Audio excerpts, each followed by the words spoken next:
Alors, bonjour à toutes et à tous. Nous sommes Maria-Angela et Delphine, les cofondatrices de la LWB. Nous sommes ravis de vous accueillir et pour cette deuxième journée du lymphome en présentiel, enfin. Voilà, on vous souhaite la bienvenue. Bonjour, je suis le professeur de Wild, je suis chef de service à l'hôpital universitaire de Bruxelles. Avec justement, au niveau technique, je vais vous faire une petite intro technique. Le micro est utilisé essentiellement pour la caméra. Donc nous, on n'a pas de micro dans la salle. Donc n'hésitez pas à nous dire, en effet, si on ne parle pas assez fort. Donc c'est une très bonne idée de le manifester. Et au cours de la journée, n'hésitez pas à dire plus fort si ce n'est pas clair pour vous. Donc voilà, moi je suis directrice de service à l'hôpital universitaire de Bruxelles qui regroupe l'Institut Jules Bordet, l'hôpital Erasme et l'hôpital Reine-Fabiola des enfants. Et j'aurai le plaisir d'animer cette journée aujourd'hui en compagnie de Delphine. Et nous aurons énormément d'orateurs intéressants aujourd'hui qu'on va vous présenter en cours de parcours. Et je vais repasser d'abord la parole à Marie-Angela pour vous expliquer pourquoi cette journée est importante pour nous et pour vous tous. Merci, professeur De Wilde, pour cette introduction. Donc, nous sommes ravis de vous accueillir aujourd'hui. C'est vraiment un grand plaisir. Donc, l'édition de l'année passée, c'était en virtuel. Et donc, vous savez donc pourquoi, la raison. Et donc, maintenant, aujourd'hui, c'est vraiment un grand plaisir de pouvoir vous accueillir enfin en présentiel et d'échanger avec vous. Je vais essayer de parler à haute. OK. Donc voilà, cette journée pour nous est importante pour différentes raisons. Donc tout d'abord, elle s'inscrit pleinement dans les activités de notre association, c'est-à-dire donc de développer un réseau et donc de donner un lieu de parole aux patients et aux soignants. Donc un lieu de parole et d'échange d'informations pour poser toutes les questions que les patients donc souhaitent poser. Et aussi bien pour les patients que pour les proches. Cette journée, donc, elle s'appuie, notre association s'appuie aussi sur un comité scientifique dont le professeur Virginie De Wilde est une des représentantes. Et donc, la LWB est encore une toute jeune association en plein développement, avec l'ambition de soutenir, accompagner et informer le plus grand nombre de patients et de proches dans la partie francophone de la Belgique. Et donc cet événement aujourd'hui, c'est vraiment pour une occasion pour connecter les patients, les proches avec le corps médical et paramédical. Et donc, et c'est vraiment dans ce contexte que cette journée s'inscrit. Alors, donc cette journée sera divisée en deux parties. Donc la première partie, comme vous voyez, ce sera des présentations plus scientifiques. Ensuite, il y aura une pause lunch, lors duquel nous invitons à parcourir un petit peu tous les stands que nous avons invités. Et ensuite, l'après-midi, ce sera des ateliers plus pratiques. Donc voilà, il y aura du sport avec Stéphane Fizen, il y aura plein d'autres trucs sur des conseils pour le sommeil. Voilà. Donc vous verrez, on va tout expliquer après à la fin des présentations. Et normalement, vous avez déjà choisi un petit peu l'ordre des ateliers que vous souhaitez. Alors, je vais passer maintenant la parole au professeur De Wilde qui va un petit peu expliquer la matinée plus en détail. Voilà, donc nous avons plusieurs orateurs ce matin. Donc on connaît bien les patients partenaires, mais on va comment... Pardon. On connaît... Le micro ne sert pas, donc je vais parler plus fort. Donc, le micro, il n'y a pas de micro. Le micro ne sert pas pour la salle, en fait. Donc, ça ne sert à rien de le bouger, ça ne changera rien. Donc, je vais parler plus fort. Donc, on connaît bien les patients partenaires. On va commencer aujourd'hui la matinée avec un accompagnant partenaire, parce que ça arrive aussi qu'on puisse avoir envie de s'impliquer comme accompagnant. Et donc, on va avoir le plaisir d'entendre Lona Caputo, qui est déléguée d'un comité scolaire et qui va nous expliquer un petit peu le parcours de ce comité scolaire de Floref autour de l'histoire de 2 patients. Et qui a eu la générosité de faire un don à l'ASBL. Et donc, on va l'écouter. On entendra ensuite Marie-Christine Ngirabatchou qui nous parlera des lymphomes en général. Le docteur Marie Marvout qui nous parlera des lymphomes cutanés. Le docteur Marc-André qui nous parlera d'une entité rare des lymphomes qui sont associés aux prothèses mammaires. Et enfin, le docteur Alice Wolfram qui parlera des avancées thérapeutiques. On ne posera pas de questions entre ces différentes présentations. Il y aura vraiment un moment dédié aux questions-réponses et on prendra évidemment, comme chaque fois qu'on a la chance d'être en présentiel ou même en distanciel, le temps d'essayer de répondre à chacune des questions, mais donc pas entre les présentations. Donc je vais repasser la parole à Mariangela qui va retracer un tout petit peu l'historique de cette association qui a le plaisir de faire un beau parcours. Merci. Merci, professeur De Wilde. Donc, je suis très contente aujourd'hui de vous présenter notre association. Donc, nous sommes une association pour les patients atteints de lymphome dans la partie francophone de la Belgique. Elle s'adresse aux patients et ainsi qu'à leurs proches. Okay.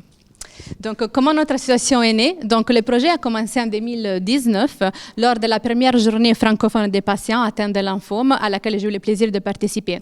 Et cette journée était organisée par les services d'hématologie ici en Belgique et donc certaines personnes sont ici parmi nous. Donc, cette journée donc, a montré qu'il n'y avait pas à l'époque une association francophone pour les patients atteints de lymphome. Et donc, dans cette journée, donc, on nous a dit qu'en fait, il manquait une association. Et cette journée aussi a montré un véritable besoin de la part des patients de se fédérer, de briser l'isolement et d'avoir aussi de la parole et de répondre à certaines questions pour lesquelles il n'avait pas de réponse. Et elle a aussi montré donc, le besoin de renforcer la relation patient-soignant. Donc voilà, comme je disais, donc l'association et le projet a commencé en 2019 et donc c'est cette journée en fait à laquelle j'étais présente qui m'a fort interpellée et donc ce message des médecins qui disait que ça n'existait pas à l'époque une association francophone m'a tout de suite interpellée et m'a poussé à regrouper d'autres patients, dont ma collègue ici, et donc on n'a pas hésité à commencer à poser les bases de cette association. Donc, en fait, notre chemin commence déjà en avril 2019, mais on a commencé à poser les bases en juin 2019. Et donc, voici notre évolution. Donc, de 2019 jusqu'à 2021, l'association a été une association de fait. Mais finalement, donc, le 15 septembre 2021, nous sommes devenus une SBL. Et donc, hier, en fait, pour nous, c'était notre deuxième année de vie, notre anniversaire. Et on est vraiment contents et ravis d'être là aujourd'hui pour célébrer cette occasion avec vous. Donc, le 15 septembre est une date significative pour nous, donc la naissance de l'association officiellement et aussi la journée internationale du lymphome. Donc, quelle meilleure occasion pour être là aujourd'hui et célébrer ça avec vous. Donc, je vous présente notre équipe. Nous sommes des patients, des anciens patients en rémission bénévole. Et il est important pour moi aussi de montrer aujourd'hui quelles sont nos motivations, qu'est-ce qui nous a en fait poussé à créer cette association. Donc, ma collègue Delphine, par exemple, elle disait, j'ai mis des verbatims, qu'à l'époque, quand elle s'est soignée, elle avait cherché plein d'informations sur les sites internet étrangers, mais ça n'existait pas quelque chose ici en Belgique. Et donc, c'est pour ça qu'elle a souhaité nous rejoindre et créer avec l'association, donc avec moi et les autres collègues, parce que elle voulait que les patients puissent trouver les informations enfin en Belgique, au lieu de trouver les informations sur les sites donc à l'étranger. Quant à ma motivation à moi, donc pour moi, c'était l'occasion de transformer l'expérience de la maladie en quelque chose de positif dans les pays qui m'ont soigné. Donc, vous comprenez bien, donc je suis pas francophone, mais voilà, je suis italienne et j'habite ici depuis longtemps. Donc pour moi, c'était une occasion de transformer l'expérience de la maladie et la mettre au service du pays qui m'a redonné la vie. Et donc, cette journée des patients à laquelle j'avais participé, c'était vraiment un vrai déclic qui m'a fait comprendre l'importance du partage entre patients et le besoin de renforcer la relation patient-soignant. Donc, notre cheminement maintenant, à travers la présentation de nos missions. Donc, notre vision, la vision de l'ASBL, c'est d'offrir tout d'abord un espace de soutien aux patients et aux proches, de mettre en place des actions qui répondent à leurs besoins, de mieux gérer la vie avec la maladie, mais aussi l'après, et transmettre surtout un message d'espoir. Nous avons 3 missions à la base: accompagner, informer et soutenir. Accompagner comment? Surtout à travers l'encouragement de la parole des patients, des proches. Donc, nous accompagnons aussi parce que l'idée de l'association est de jouer un rôle d'allié sur lequel les soignants peuvent compter dans l'accompagnement de leurs patients. Nous souhaitons aussi accompagner les patients pour les accueillir, en fait, pour accueillir leurs paroles et ouvrir le dialogue et créer un espace où les patients et les soignants peuvent se confronter et échanger, comme la journée d'aujourd'hui. Nous accompagnons comment? À travers aussi un groupe Facebook privé qui est un espace privilégié et sécurisant réservé aux patients. Et un patient, en parlant de notre groupe Facebook, elle dit que c'est un cadre bienveillant pour parler d'anecdotes qu'on n'a pas toujours l'occasion de faire avec son médecin. Nous accompagnons aussi à travers la mise en place de groupes de parole, que ce soit en ligne ou en présentiel.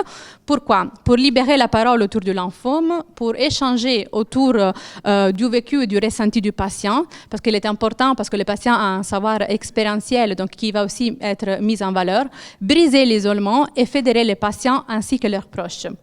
Nous accompagnons aussi à travers donc, des webinaires, comme par exemple le parcours du patient. Nous avons organisé dans le passé des webinaires pour accompagner les patients tout au long de son trajet de soins. Et on l'a fait avec des professionnels de santé, mais aussi avec des patients qui étaient là pour témoigner. Par exemple, un webinaire sur comment annoncer la maladie avec un psychologue, sur l'activité physique avec le kiné qui est aujourd'hui Stéphane Fizan, et le retour au travail pour la phase donc, de l'après-cancer avec un coach expert dans le retour au travail. Tout ça avec les professionnels de santé et avec les patients. Nous accompagnons aussi à travers donc, l'organisation d'ateliers pour les patients et pour les proches qui sont inspirés de l'approche utilisée dans l'éducation thérapeutique du patient et des principes de la médecine narrative. Donc, pour info, l'éducation thérapeutique du patient, c'est en fait une approche qui aide les patients à acquérir ou maintenir leurs compétences pour mieux gérer leur maladie au quotidien, donc, mobiliser leurs propres ressources et devenir acteurs de leur vie avec la maladie. Donc, quelques exemples d'ateliers que nous organisons. Donc, le photolangage comme outil pour identifier ses propres représentations et verbaliser donc, les représentations par rapport à la maladie. Donc, utiliser les photos ou des images. Et des ateliers d'écriture comme outil pour mettre des mots sur des mots. Nous avons en fait fait un exercice, écrire une lettre à la maladie. Donc, ces ateliers, pour nous, sont conçus pour favoriser l'empowerment du patient. Donc, accompagner les patients à mobiliser ses ressources pour gérer au mieux dans le quotidien la vie avec la maladie, sa vie avec la maladie. Mais favoriser l'empowerment signifie aussi contribuer à renforcer le pouvoir d'agir des patients pour devenir acteurs de leur vie, de leur vie avec la maladie dans leur quotidien, et aussi inviter les patients à avoir un dialogue ouvert avec leur médecin afin de prendre ensemble des décisions qui respectent les projets de vie des patients, la qualité de vie des patients et leurs besoins.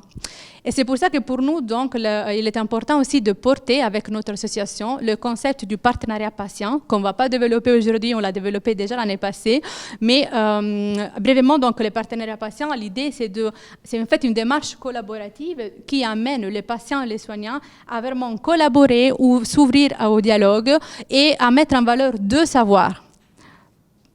Donc, le savoir, il s'agit de deux savoirs. Donc, le savoir donc, des patients, des professionnels de santé qui ont l'expertise de la maladie et le savoir des patients qui ont l'expertise de la vie avec la maladie.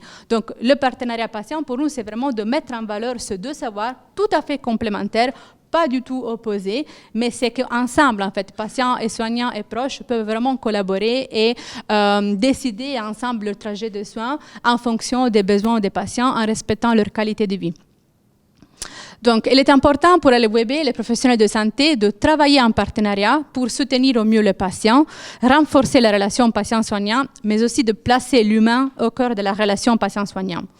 Accompagner pour nous signifie aussi relayer les besoins des patients. Et c'est pour ça que nous avons participé. Donc, j'ai participé à une conférence au nom de l'association, à une conférence adressée ici à Bruxelles aux médecins généralistes.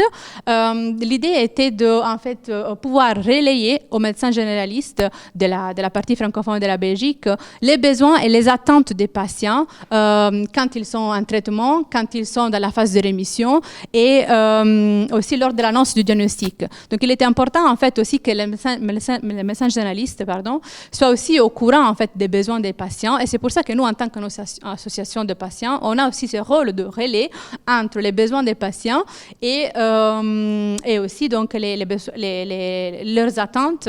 Et, parce que le médecin généraliste, c'est aussi une personne qui joue un rôle clé, peut-être pas au moment du traitement, mais pendant la phase, donc, lors de l'annonce du diagnostic ou même après, il joue quand même un rôle clé. C'est pour ça que pour nous, il est important de souligner l'importance du travail en interdisciplinarité et que la santé du patient soit prise en compte de façon holistique et globale.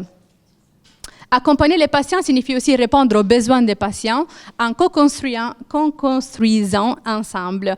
Et nous avons en fait participé à un projet, le projet réseau EMAPSI, sur l'initiative à la demande du Dr Wolfram, qui est ici aujourd'hui, et de la psychologue Madame Delmagne. Il s'agit en fait d'un projet pour les patients, par les patients, c'est-à-dire co-construire un réseau de professionnels de santé, de psychologues, de oncopsychologues, extra-hospitaliers, conseillés par le patient eux-mêmes. Donc, il est vraiment important pour nous que il y a des projets qui, oui, sont portés par l'association, à l'initiative des médecins, mais que les patients soient là pour contribuer et pour co-construire ces projets.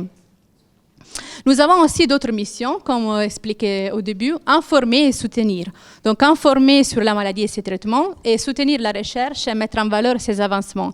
On le fait avec le soutien de notre comité scientifique, que je remercie encore aujourd'hui, et du comité des patients de la BHS, dont le président est aujourd'hui, c'est avec nous, le professeur Marc-André. On le fait donc à travers la mise à disposition de brochures scientifiques, à travers donc des webinaires. Tout ça pour contribuer au développement de la littératie en santé et essayer de soutenir au mieux le patient dans la prise de décision partagée et éclairée. Je vous montre quelques exemples rapidement de brochures à disposition sur notre site, de brochures scientifiques, de les brochures par exemple sur comment gérer la maladie au niveau des émotions, les essais cliniques, ma maladie et moi. Donc, les effets à long terme de polyneuropathie périphérique, vivre avec un lymphome et l'immunité. D'autres brochures vont aussi arriver. Il s'agit juste de quelques exemples. Donc, les 3 missions, accompagner, informer et soutenir, se représentent vraiment très bien, nous on pense aujourd'hui avec cette journée, qui est vraiment l'exemple de comment ces 3 missions peuvent être mises en valeur. Nous avons aussi organisé l'année passée une journée de patients, vous le voyez aussi affiché. Mais peut-être vous vous demandez, quels sont les projets pour l'avenir de la WB? C'est à vous vraiment la parole. En fait, vous avez vu qu'il y a à l'accueil des ballons et on va vous inviter plus tard à venir donc à notre stand et à remplir des petites fiches et, pour écrire en fait quelle activité vous souhaiterez que l'association mette en place, quels sont les projets. Donc, c'est à vous vraiment la parole. Donc, rendez-vous au stand, à notre stand après par la suite. Entre-temps, donc, comment nous rejoindre sur notre site internet, à travers une adresse email évidemment, notre page Facebook et notre groupe privé Facebook. Et on saisit l'occasion aussi pour vous inviter à nous rejoindre en tant que bénévole parce qu'on a vraiment besoin de renfort et on est encore une très jeune association en plein développement. Donc vous êtes les bienvenus pour devenir bénévole.